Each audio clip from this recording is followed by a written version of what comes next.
Now, one of the things I wanted to talk about today was relationships. And contrary to popular belief, the most important relationship that you can have in your life is the one that you have with yourself, because that is going to mirror and reflect all other relationships that you have and how you experience them in your life. We got a call last week from Novo, and he brought up the topic of how much pain that the relationships, the romantic love relationships, are causing in our lives because we're trying to live it from an outdated belief system. It's kind of like trying to run today's technology on the first computers that were ever invented. It doesn't work. And we need to look at the relationships that we have, the relationships that we are in the process of creating. Why and what are we trying to accomplish? What needs are being met? And what are we learning about ourselves throughout this journey? Because relationships in general can provide for you a mirror of that which you are in the moment, that which you judge, that to which you aspire, portions of yourself that you have lost along your path, or portions of yourself that you have given away along your path. And it's our job to recognize, to ask these questions of ourselves and to begin to recognize what the needs are being met, what games are being played, what the purity is in the relationships that we have. How are they honoring, nurturing, loving, caring, empathic, compassionate? What do the relationships that you have in your world bring to you? And again, this is not just talking about the romantic relationships. We have relationships with almost everybody that we come in contact with. Our coworkers, our boss, our siblings, our relatives, our friends, people at the grocery store, the employees at the different businesses that we frequent. We begin to develop relationships with these people. And it's important to recognize what kind of relationships you have in your life. And a lot of that is going to be reflected by the relationship that you have in your life with yourself, because that is the most important one. And if you have been applying or utilizing any of the tools and the techniques that we've been talking about over the last couple of months, I'm sure you will have noticed that your life and the relationships in it are starting to shift. You can't change who you are and expect everybody else in your world to not to have an effect on them. It's not so much that they change because you're changing, but in a very real sense, they're changing because they can no longer interact with you the way they used to due to your changes. So from a very simplified and from their perspective, it's all your fault. So as you begin to evolve and to learn to love yourself and learn to meet your own needs, then you're going to force the people that you interact with on a regular basis to shift the way that they interact with you. And some are going to comply, some are going to like it, and they're going to evolve with you in a sense.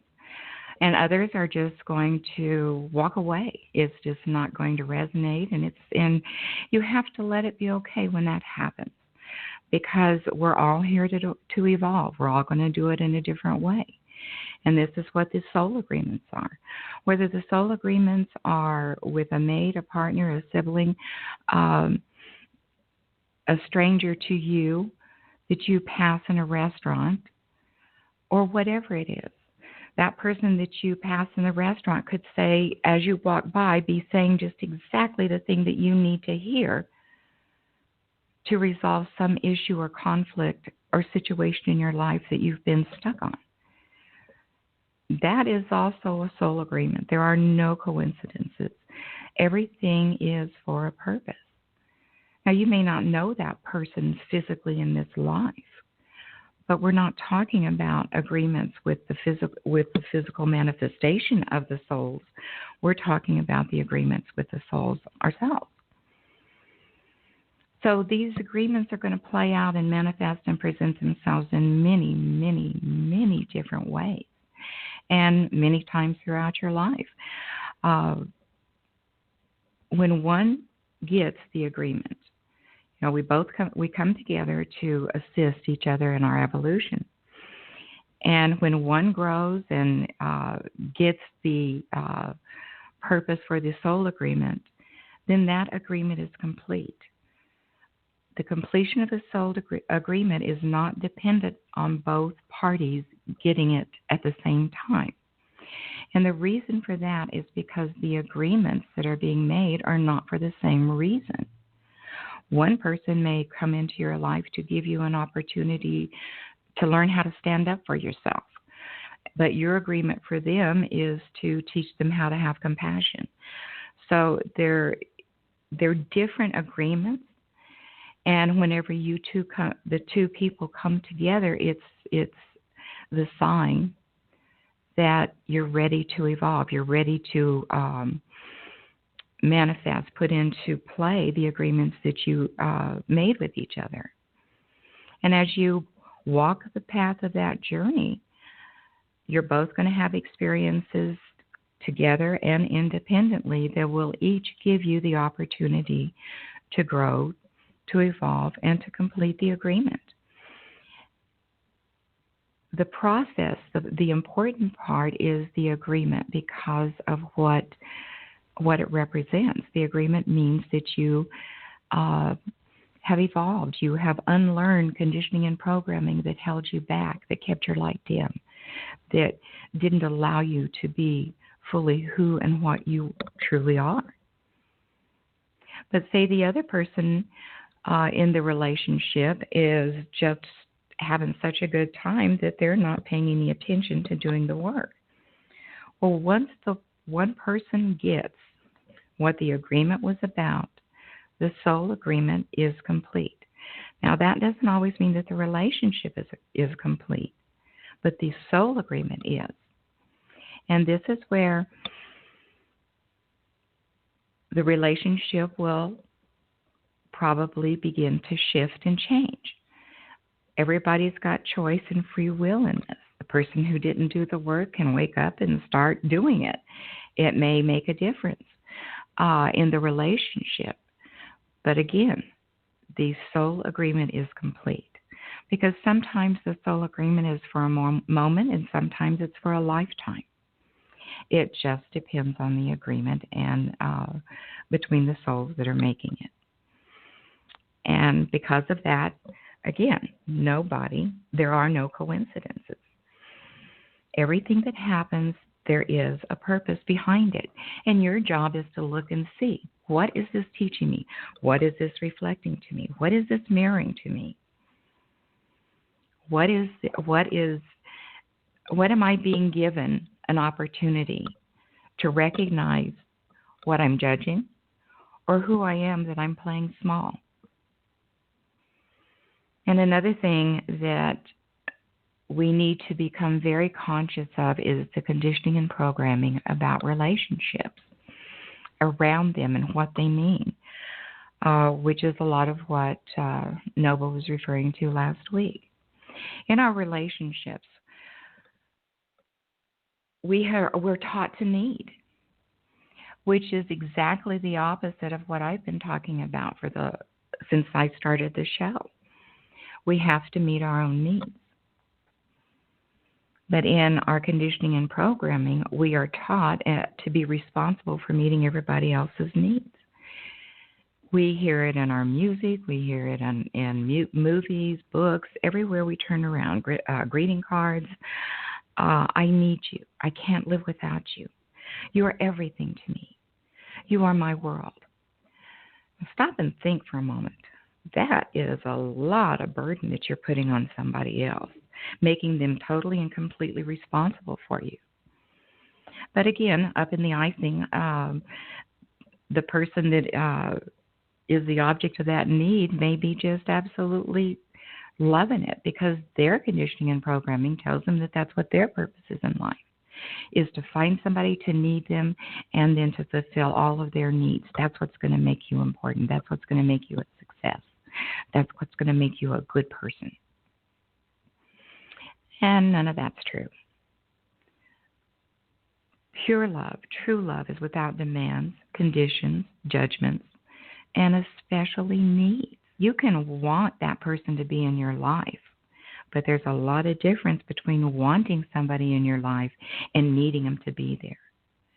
Because need is going to automatically put you in bondage, and the bondage is going to create anger and resentment, and it's just going to spiral downward from there.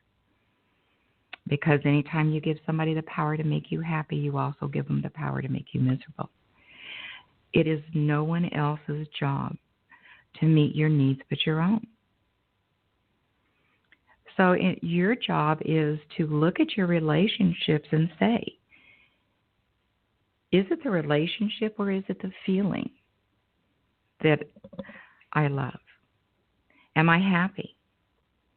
Is this situation healthy? Is it good for me? And do I want this relationship? There are so many people who are in relationships that they have outgrown, that their agreements have long since passed, and that they're just basically going through the motions for the financial stability, for the kids, for the property, for all kinds of reasons, and none of them matter but the one that is missing. So are you in the relationship out of love? Are you in it out of fear? Again, look at yourself. What are your fears? Where are your imbalances? What are your needs? Are you meeting them for yourself? Now, when you're in a open, balanced, loving relationship, it's amazing. When each person takes responsibility for who they are, for what they say, think, feel, and do, does not make the other person responsible for who they are not, who gives each other room to breathe, who honors and respects the need for the private time, quiet time, alone time, whatever you want to call it.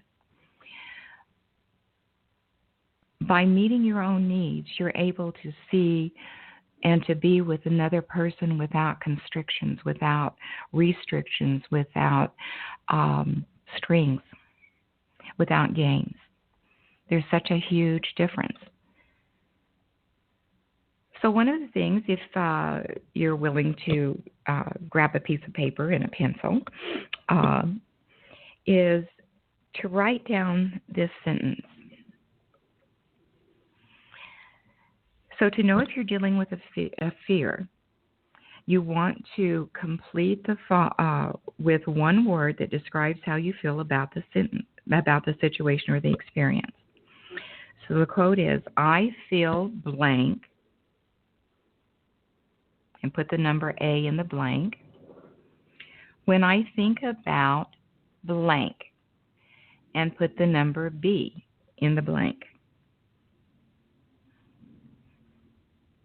The next sentence is, my blank, put the number A in that blank as well, is that blank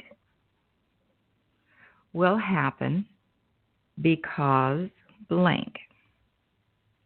So on the last line, you're going to have my blank, which is an A, is that blank, a D, will happen because blank, a C. Now, here's the legend.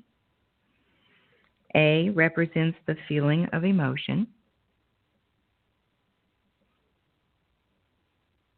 B represents the situation or experience.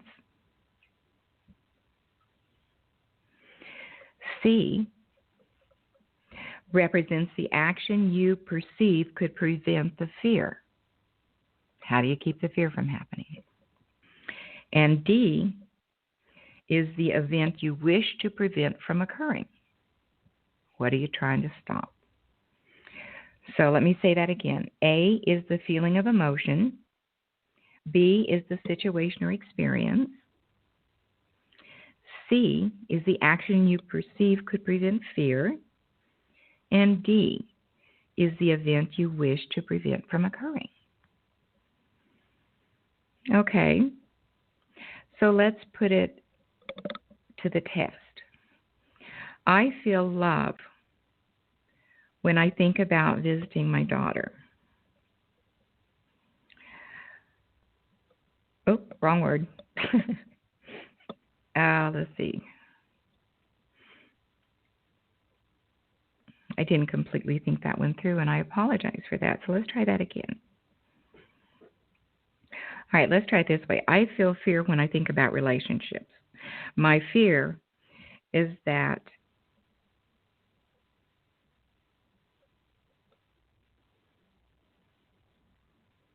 I won't find the right person. D, the event you wish to prevent from occurring. My fear is that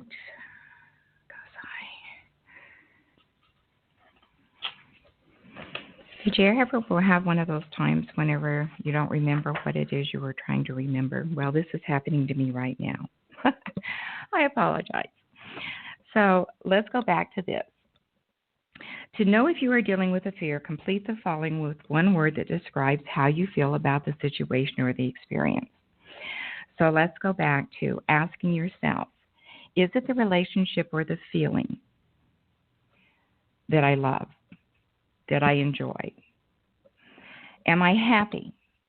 Is this situation healthy? Is it good for me? And do I want this relationship?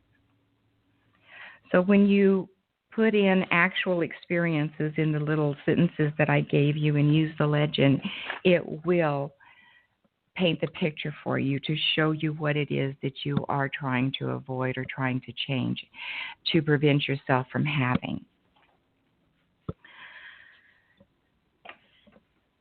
So let's see. Give me a call. 773-897-6227. I would really love to hear from you and hear your experiences and how you are applying all this wonderful ancient wisdom that is being shared with you. So again, that's 773-897-6227. So going back into the talking about the relationships, it's always going to be the relationship that you have with yourself that reflects the relationships that you have with other people. It's also about the beliefs that you hold. Are you dealing with the feeling of the emotion or the belief that is creating the feeling? Now, what I mean by that is that are you just going through the motions? Are you just being in the moment with, this is my life, this is where I have to be, this is what I have to do with? Or are you looking at the beliefs that you are holding that is creating those feelings? And if the feelings that are positive, it's still a good idea to look at the beliefs because those are healthy trees in your forest. And it's just as important to be aware of what you believe in your truth and in the positive side, as well as the false beliefs, because you cannot set boundaries with false beliefs, and you can only set boundaries from your truth.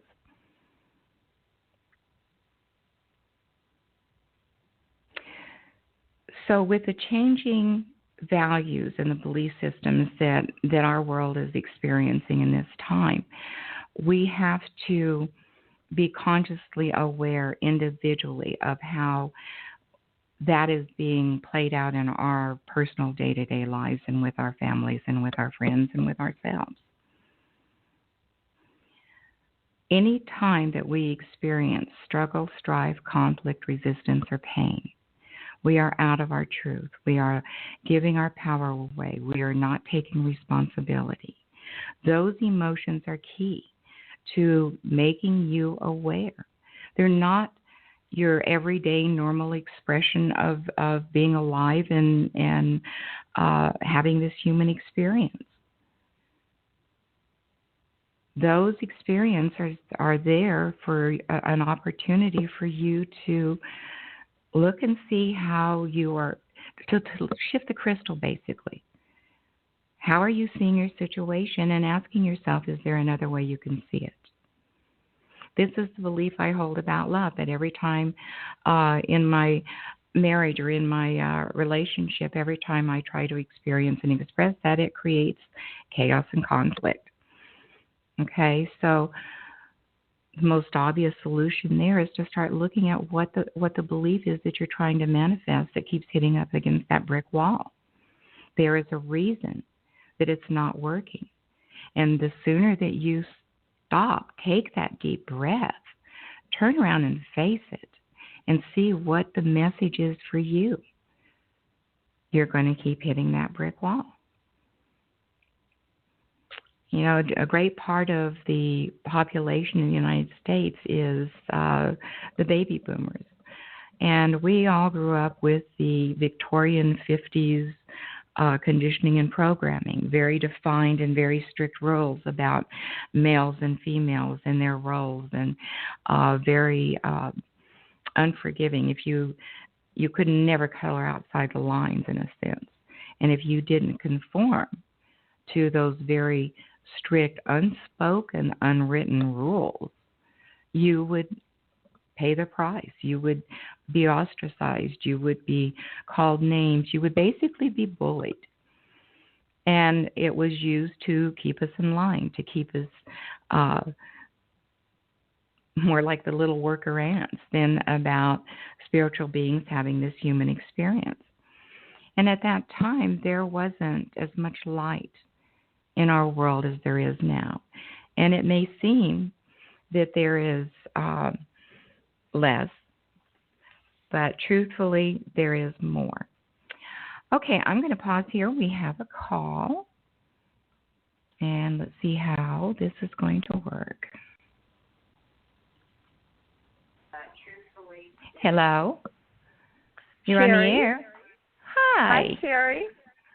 Who is this? It's Cheryl. Hi, Cheryl. This is my dear friend Cheryl, and she's calling from California. Yes, and I'm going to walk away from the computer so that I don't get kind of the echo here. Or muted. Anyhow, yeah, let me do that so that I don't mix myself up. Hang on. Okay, where do I mute it? There we go. No, that didn't do it. Okay. Remember, there's. Hang on.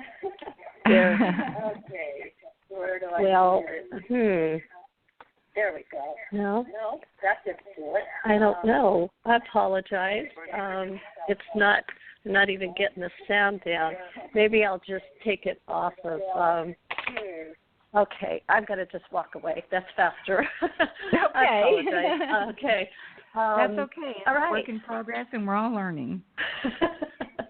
Okay. Well, first of all, I just want to say thank you for doing your show and for continuing to share what I've learned from you over many years. And one of the reasons I'm calling is because I have been listening to the show since you started broadcasting, and I feel that regardless of the amount of time I've heard the information, it keeps coming across new and different, deeper. It's kind of like yoga in the sense that I was taught that, wherever you get the stretch, that's when it starts working. And that's the way I feel about working with your tools. I've worked them, and maybe in years past I was at only being able to bend over, and now I'm getting closer to the floor in terms of using your tool. Mm-hmm. And so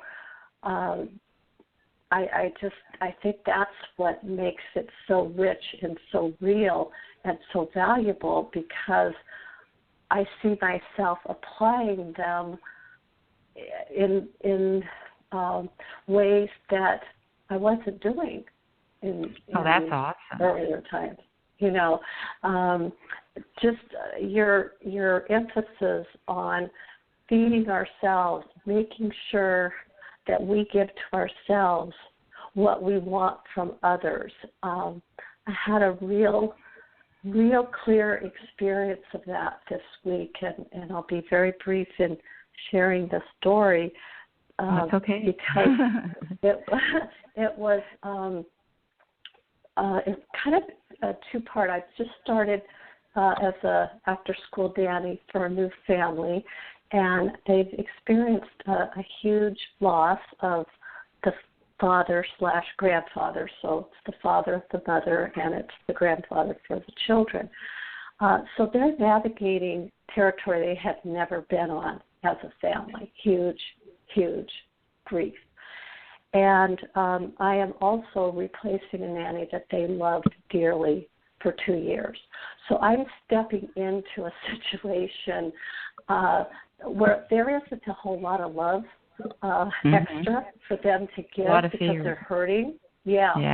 And so things were okay for the first 4 weeks because their grandmother was at the house, and so I was okay to them. But this week, the grandmother has gone home. The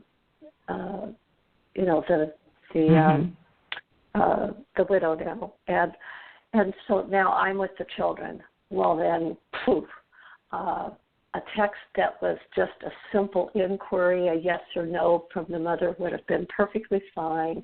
I just simply asked her, would such and such work?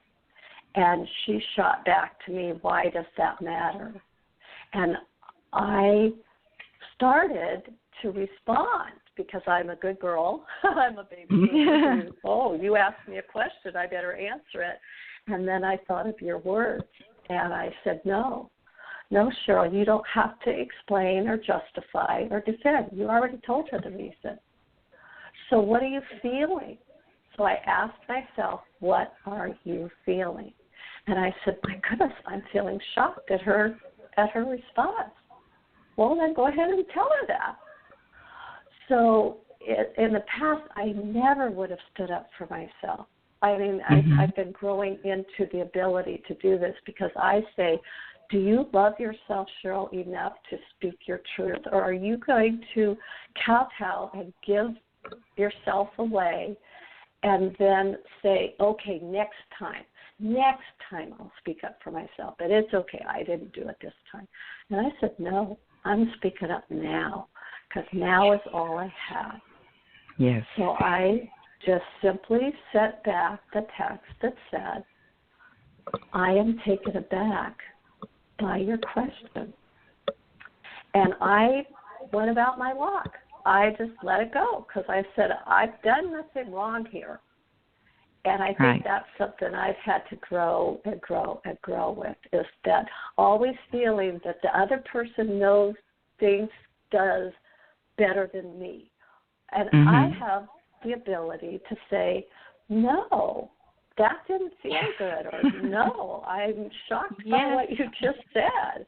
You know, I should have done your favorite question. Why do you ask?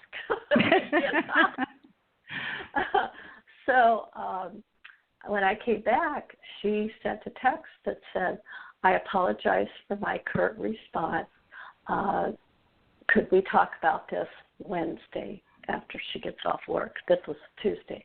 And I thought, gosh, we don't need to make a federal case out of it, but it's okay, whatever, you know. So I said, sure. And Wednesday came along, and I received a lot of negative behavior from her daughter that day.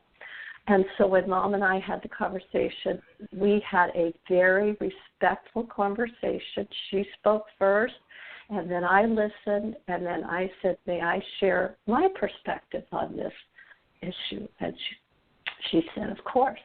And she acknowledged that her perceptions could be off.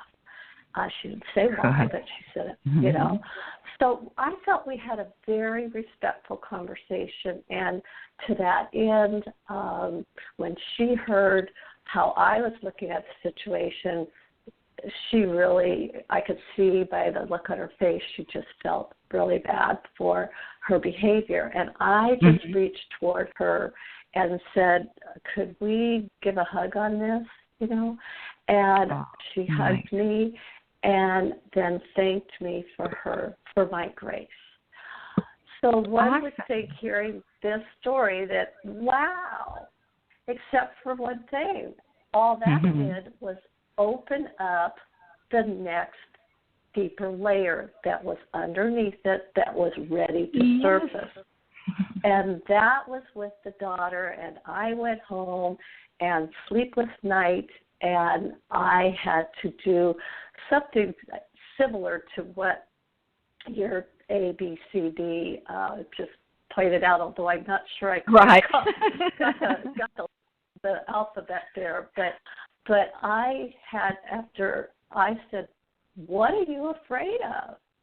And I was afraid that I had let the daughter's behavior go unnoticed and that I had allowed her to disrespect me for much longer than a day or two. And I thought, how in the world am I going to turn this around? How am I going to lower the boom, you know, and blah, blah, blah. And I'm trying to get into the how. And finally I said, whoa, back the train up. It's my job to say the what, and it's Spirit's job to to provide the how. So I literally said, my what today is that love prevails, and that I'm guided in all my interactions with this child and her brother and their friend that I have to also take to gymnastics. And I let it go. I totally let it go. And when I showed up at the house to make snacks, ideas came to me that I literally stood back and said, where did that come from? I was fixing her bag of snacks, and I'm finding her favorite foods that for somehow hadn't come to me earlier in times past, and I'm putting sticky notes with smiley faces on them. And I'm writing her little love notes. And I thought, hello, we don't even know if she'll speak to you today, you know. But there I was, just making her bag full of love, her snack bag. I go to the school, I pick them up, and before I open the car, I said, need to just give you a couple of reminders about respectful behavior in my car. Boom and boom. Are we clear? Yeah, okay. Boom, everybody gets in the car, you know. As we're driving home, an issue had been they didn't like any of the snacks I brought. And I said, could you guys tell me, you know, what you like for snacks? Let's make a list. And I started taking inventory. And finally, one of their little friends, she gets out of the car and says, I think we just organized our snacks. And it went on from there. And things that were edgy just smoothed out. And by the time I took the girls to gymnastics, I'm getting big smiles from the daughter and a hug. Nice. Yeah. And I was clearly aware that I had taken care of me. I gave myself the love, and then I stepped back, and the love and respect filled the space. So I want to thank you for what a continuing to,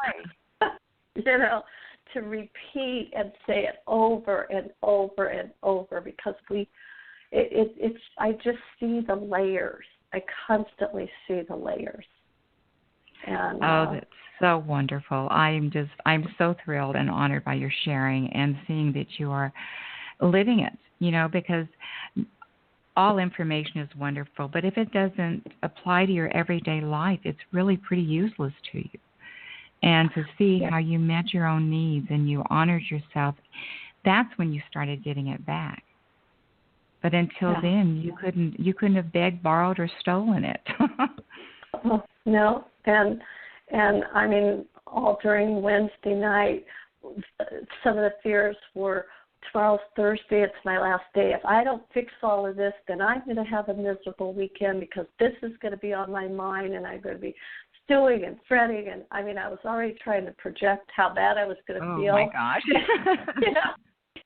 Aren't you glad you caught it?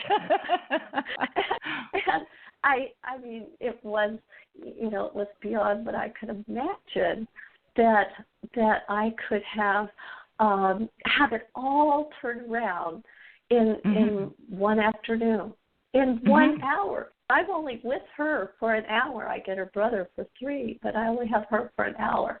And I just didn't think I could get anywhere, in that 1 hour. That is just, that is just wisdom and love and light and action. It's just so amazing for you to share that story with us, because it's just everything we've been talking about, all rolled up into one beautiful experience.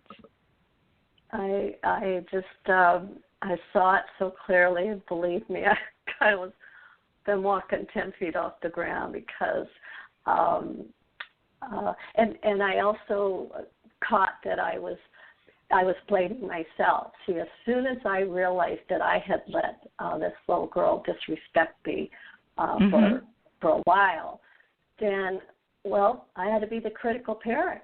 And I'm sure, if your listeners can relate to that, I certainly have had that pattern all my life that, we got to blame somebody because that's how I grew up. Well, we have to blame somebody for this. If there's spilled milk or a car accident, well, who's to blame? And there isn't. No. And so that's where I was going with it. Well, bad you, because, you let this go. So now you're just going to have to suffer. And now that you have seen that behavior, that pattern, and made that choice, you became aware of false beliefs. You met your own needs. You did so much of it just in that one situation, that one example. And it, like I said, it's taken me, 2 months to say this over the air? And it took you, less than an hour to see it manifest. Yeah. This stuff works. It happens so quick. And what you're getting from it, you're going to keep reaping those rewards. That's the beauty. Because you're not going to ever not respect yourself again the way you did. You have a new perspective on what self-respect means. You're right. And I have been growing in the self-respect department for a long time now, and I keep seeing the steps upward, and then it levels out, and then something like this comes along and gets my attention again. And one of the other things that I wanted to say is that I know that in some circles or with these principles, there could be a belief that, it's going to happen instantly. And in this case, it did, because everything was lined up and everything was ready to go. I have had other situations that have taken way more time, but the layers, there were layers and layers and layers. Right. And it's kind of like physical healing. Sometimes you just see an overnight change and total healing. And many other times we have very, zigzag, progressive, upward healing. Yeah, there's always progress. Yeah. Yes, right. And when we pay attention to those beautiful incremental steps and acknowledge them and say thank you for them, then they keep moving and they keep growing. And and I've learned that through some healings, and as you know, currently, I am in one, and I wanted to snap my fingers. I wanted the spirit to snap its fingers and make it go away instantly. The gifts that I've gained through the progressive healing have been you couldn't incredible. have got any other way. No. And that's it the couldn't. beauty of it. Right. Is that we think that things are being done to us sometimes, especially if we're in pain and discomfort and misery. But once we get past it or even get above it enough to breathe, take a deep breath, we realize that it's being done for us. Because each one of those experiences evolves you. It gives you a chance to recognize something else and release it. Yes, ma'am. So thank you, sweet thing, so much for sharing. This has just been wonderful, and I'm just honored, and I think it's a beautiful message for everyone to see how simple and easy and quick it can work. But it is one step at a time, staying in the moment, meeting your own needs, being in your truth, honoring yourself, paying attention, becoming aware. Absolutely, and I just appreciate you beyond words, and applaud you for doing this show. And thank you. Just know that I'm here every Sunday morning listening, and I think that you matters. very, very much. Yeah. Thank you for calling, dear one. Okay. Bye-bye. Bye. Well, that was just some amazing, beautiful, honoring sharing that Cheryl did. And it's so right in alignment with everything that we've been talking about since the show began all the way up through today with the relationships. Because even in her story, until she was able to see the lack of respect that she was feeling and identify the feelings, she couldn't do anything about it. She was, in a sense, feeling like a victim. But knowing her and knowing how well she does the work and applies it, it was a very, very quick manifestation of truth. Our job is what? God's job is how. You cannot manifest the how. It's not yours to do. And if you stay in the what, you will have your hands full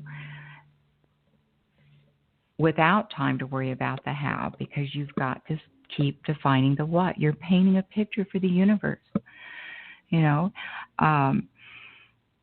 So, again, thank you, Cheryl, so much for sharing. One of the things, it's really, we just, as we begin to become aware differently than what we have been in the past, all we're really doing is adopting new truths, adopting a new collective consciousness. Because as each person becomes aware, that affects 10 other people, that affects 10 other people, and it's just like this big old wave. Be kind to each other. Learn your inner worth. Understand the power of who you really are. Because each of us is a powerful being of light.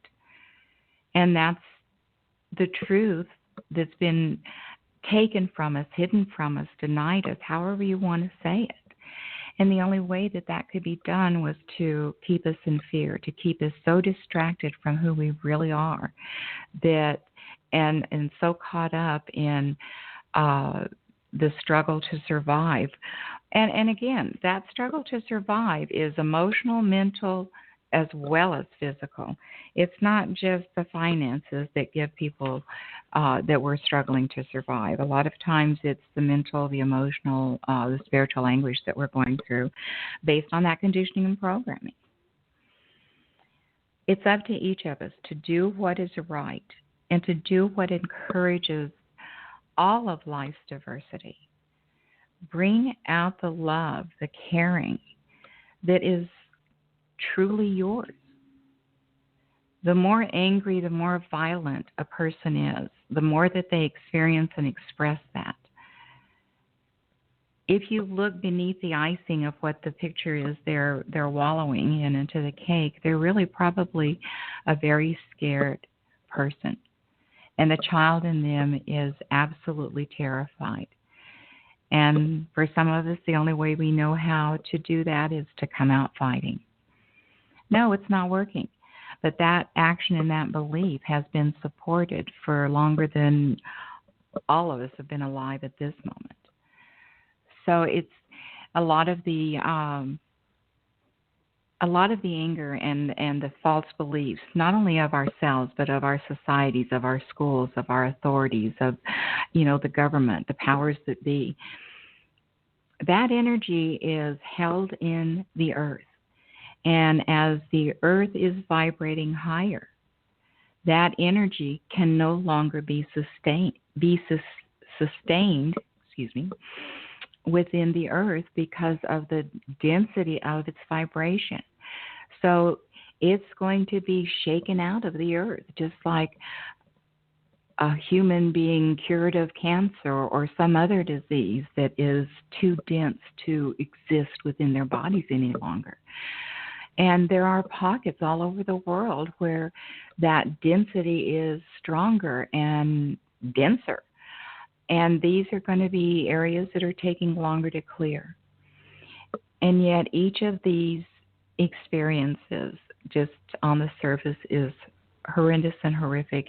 It's man's inhumanity to man. On a personal level, it hurts my heart tremendously. And yet on that spiritual, knowing, wise level, I know that even through the horror of these experiences, each of these souls is being given an opportunity to evolve. This is just the house we're living in this life. We are eternal, forever beings.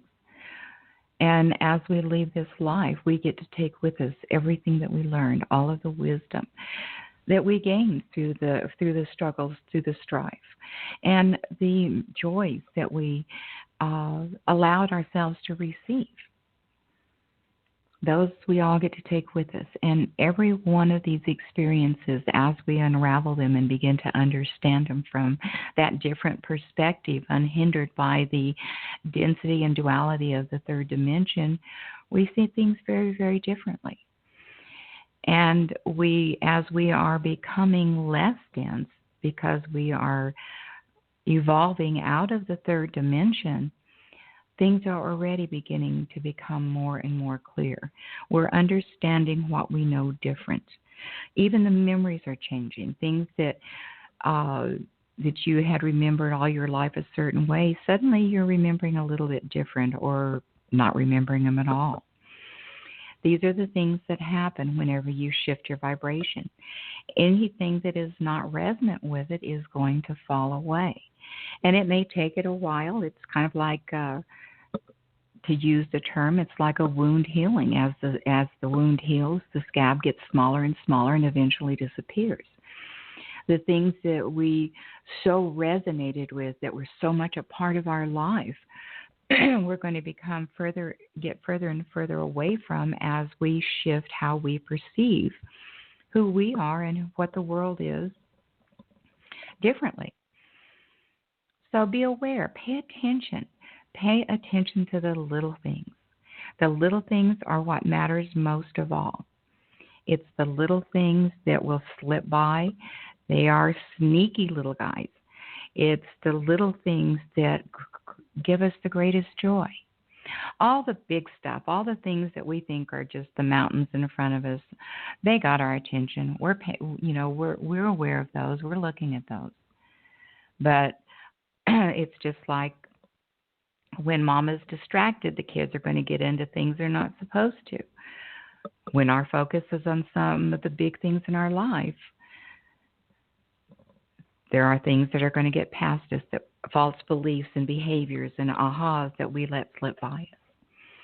And that's not a good or bad or right or wrong. It's just saying it's there. Pay attention. Be aware. You're always going to get another opportunity to notice something that you missed. Nothing is forever gone in that sense, because it may not come in the same way, but you will always get another opportunity to experience. and make a choice to change a belief, to evolve, to understand what you know different, to come into the forgiveness, compassion, empathy. We will always get another opportunity to experience and express. So, oh my gosh, I see our time is almost over. It was a really wonderful show so far. And we've got a few more minutes, so I really do invite you to give me a call, 773-897-6227.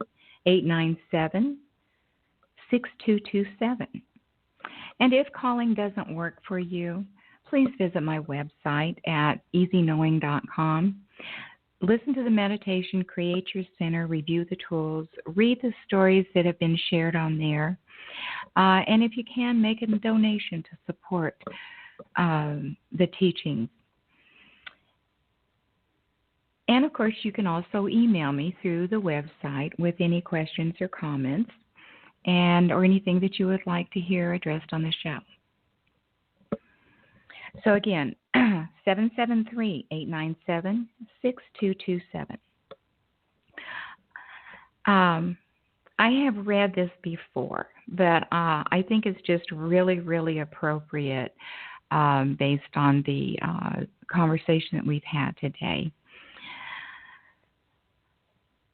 We are so focused on what we don't want in our world, what we don't like, what we can't have, that we really, one of the biggest tools that you can use is to say everything without using the word not, or no, or don't, or can't.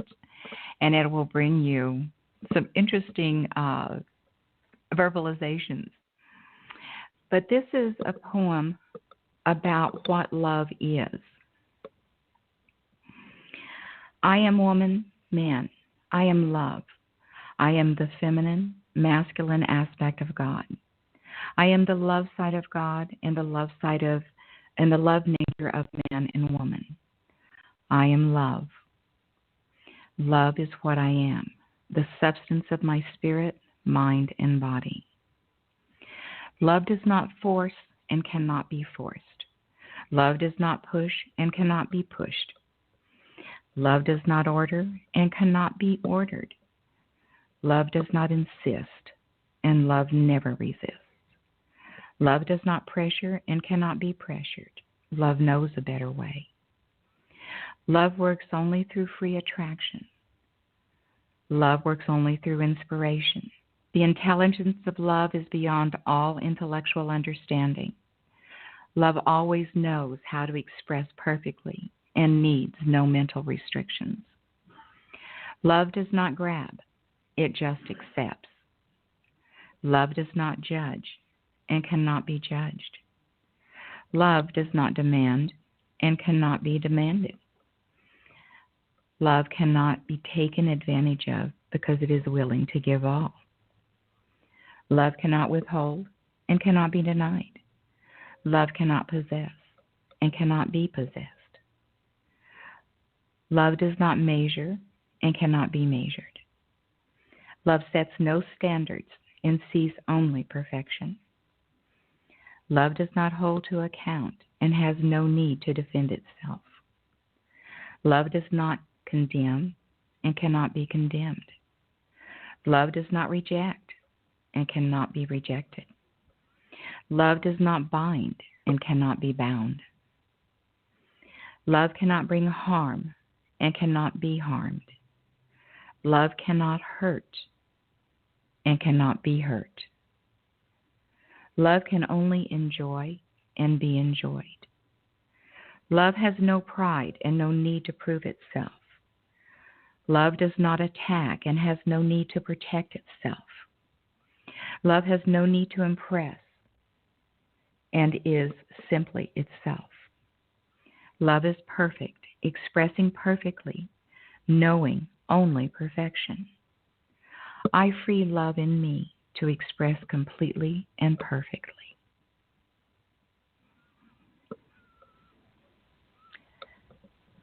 So I think we should all think about that. We all know what love is not, what we don't want, what we can't have. So let's think about what love is and what we are worthy of receiving. I believe personally that humanity's lesson in this last life in the third dimension is learning how to receive and all about relationships. So I see our time together is almost up. I've just really enjoyed today's show and hope that we can have more conversations like this one next time. I thank each of you for listening. So until next week, follow your heart's song and paint the world with the colors of your soul. Bye-bye. When you don't go to Geico.com, car insurance can seem intense. Like breakup R&B intense. I thought you said you loved the sweater that I got you. If you didn't, you could have told me. Geico makes it easy. Just go to Geico.com anytime to update or check your policy without all the extra drama. I even had a gift receipt.